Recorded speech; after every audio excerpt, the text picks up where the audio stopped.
everyone, welcome back to my YouTube channel. My name is Vicky and this is Simon, my lovely husband, and today we have a really exciting collaboration video.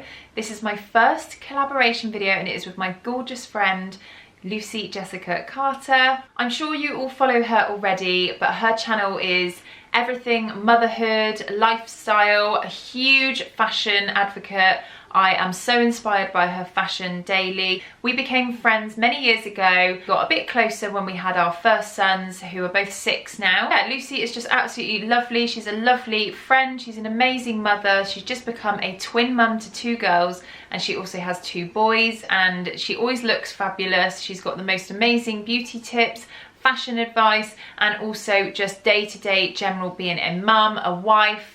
And her lovely husband Jordan are also doing the same video. So as I say, I will link her YouTube channel down below. If you don't follow her already, please go over and check her channel out. You will not be disappointed. So this video is a top 10 tips for a happy and healthy relationship or marriage.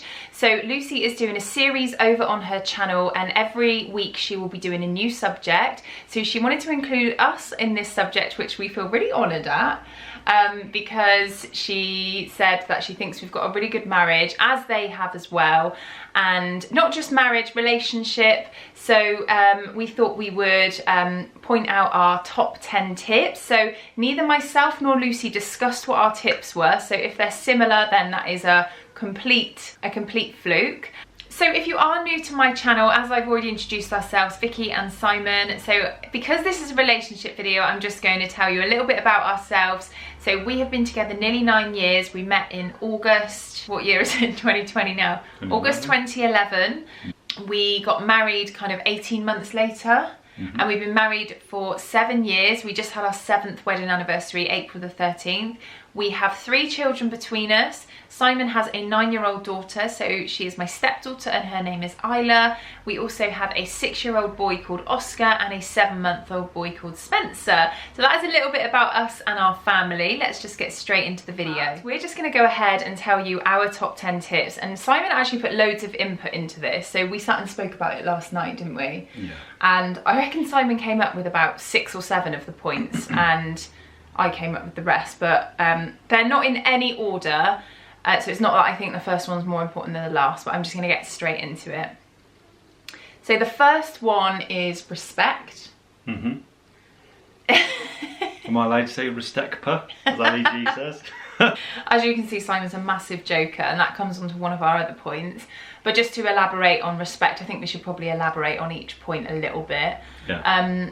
So always have respect for each other. Yeah, just respect one another. And it is actually something that I have had to learn, isn't it? Well, a little bit, yeah, more so. Well, I am respectful anyway, but I mean, when we met, I was very young and probably didn't respect you in the way that I should, in terms of just language and stuff used in arguments. And I remember very early on you said, "Oh, that's so disrespectful, Vicky." instead of like shouting at me, he would just say, "That's really disrespectful," and I was like, "Oh." And now, yeah, it's really important to be respectful, isn't it? Yeah. Of each other's feelings and stuff. Yeah, definitely be considerate of the other person. Yeah, well, that's a different point actually. So yeah, so following on from that, our second tip would be only treat your partner how you would want to be treated. My take on that is I always feel like I put the shoe on the other foot. So if in my mind, if I'm thinking, how would I feel if Simon was doing this? And that helps me make decisions. Not that I need to really think about that because I make the right decisions anyway, but if I was making a decision, I would think, how would I feel if Simon was doing this to me? Yeah, quite. Do you agree? Yeah. Yeah, that's exactly the point. Yeah. That you put yourself in the position of the other person, and if you don't want to do it to you, then don't do it to them. And the next one is trust.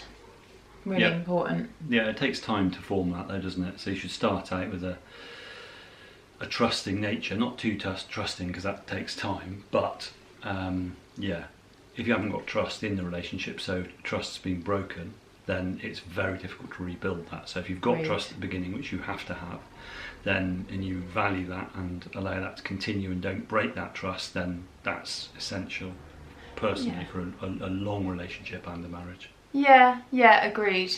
I've said before, and I won't go on too much about this, but I don't really trust anyone 100% but myself.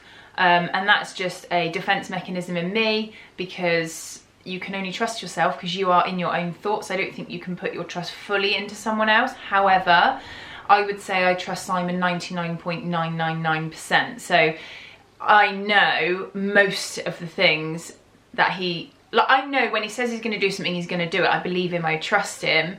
But do I trust him 100% in every single situation? I can't. I couldn't do that. And I think I'd be a fool to say that I would. And it's not that I think that he would go and do something. It's just that that's me. I don't trust anyone but myself 100%. But as I say, 99.99999% I do trust Simon, and I've never had that with anyone else. So yeah, and I would trust you 99.998%, so a bit less. Which leads us on to the next point, which was your point, wasn't it? Which is really, I think this is so important. Do you want to say it? If you don't move the phones too much, yeah. Have fun, laugh and enjoy each other. So you just have a laugh, joke around. We're massive jokers, aren't we? Oh my gosh, yeah. Like we've noticed since this lockdown, don't get me wrong, we've got on each other's nerves. We're not like the idyllic, perfect, harmonious couple. But I would say 80% of the time we are laughing, aren't we? Yeah. Giggling. And it's really funny. Our 7-month-old son literally laughs his head off at anything. It's really funny. He's got a really good sense of humour, hasn't he? Yeah, and it obviously comes from us. So yeah, definitely have loads of fun, because, you know, life's short. So you've got to have fun. Yeah, if you're not smiling, then what's the point? Yeah. Sat there together, miserable on the sofa. You respect each other. You treat other people as if you want to be treated yourself. But you're miserable. Yeah. Is there any point? Exactly. Might as well have a laugh. So. Yeah, 100%. Be considerate about what the other person wants. Yeah. We've had to do that a lot, haven't we? Yeah, so what they want, you might not want as Yeah. your first priority, whatever that might be. It might be something small, might be something big. Your wife might like to be on the running machine or exercising all the time. You might want to sit on the sofa, but sometimes you might have to partake in that exercise against your will in the garden at 8 AM, but that's being considerate of her needs. I also don't really want to stand on the side of a wet racetrack sometimes, but that's what you would like to do, and that's what you love. So another example I can think of is honeymoon. When we were deciding to go on honeymoon, I really wanted to go for 2 weeks. Like, I really wanted to go for 2 weeks, but Simon couldn't. He actually only wanted to go for a week because of his daughter. And he couldn't be without her for that amount of time. So we basically compromised.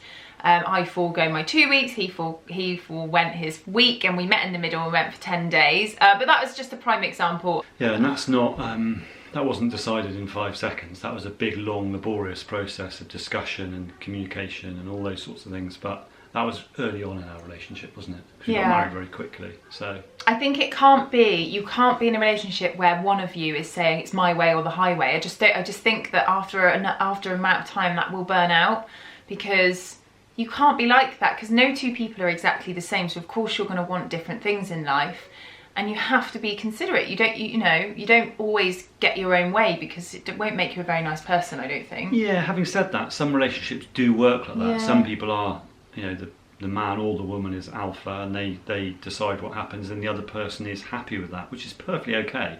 But because this is our top 10 tips and what works for us, we can only draw upon our own experience. Yeah, that's true. So. That is true. Yeah. The next one, funnily enough, when we were doing this was the first point I came up with, but it isn't the only thing. Of course, it's not the only thing on my mind, but I do think it's really important. And I'm going to be careful with my wording here in case there are any minors watching this. Intimacy. So, yeah, don't need to elaborate on that. And it does not mean that we are like teenagers, if you know what I mean, everyone watching this. But it is really important to keep that there, I think. Even though with children it's very difficult and you're tired, I think it's really important to make the effort and be consistent with that. I'm not talking about every day at all, but yeah, that is important. We've been together 9 years coming up. Yeah, so that's a relatively long time. Yeah, if you can keep that going, then I think it's all for the good, really. Yeah, definitely. So the next one kind of comes into what we've said before, which is be interested and supportive of one another. So when Simon said about my exercise and I said about your racing, so Simon races not for a living, that's not his job, but it sort of goes hand in hand.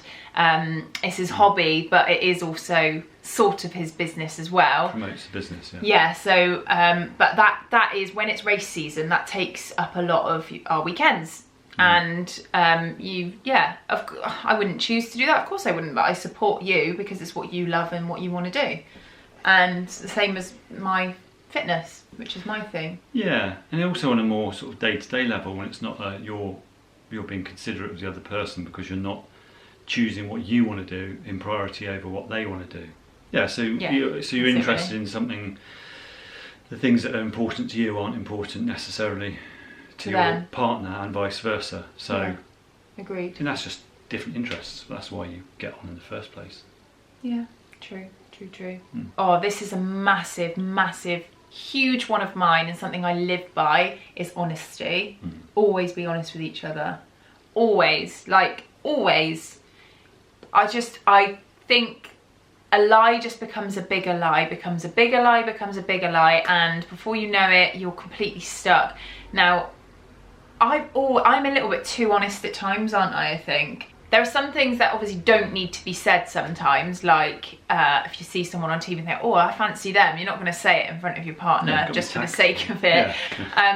But honesty, oh my gosh, I'm not going to name any names, but I have known people within my life that I have been into close contact with that have been complete liars, and it's horrible and it doesn't get you anywhere. And you know, even if you think telling the truth is actually going to upset your partner or it's going to cause a short-term friction, it's so much better than lying about it, and then 5 years down the line that lie comes out and then that person thinks, can I trust my partner? And that's what I think. Exactly. It directly affects one of the other things that we say is important, which is trust. 100%. And be honest in everything. In strange ways, almost things that don't really matter, that you could easily just say, did you have that last Twix in the fridge? And be honest. And that's a silly example, but still, I personally think just be honest with everything. 100%. That is a huge one. If we were to do this in order, I'd say that would be right at the top, wouldn't it? Or the bottom, whichever way you look at it. We can do the PowerPoint presentation at the end with in order. Okay, this is one that came up on our last date night vlog, wasn't it? If you're going to argue, make sure it's about something that matters. I mean, we bicker. All couples bicker. I'm sorry. If any couples say they don't bicker, don't believe them.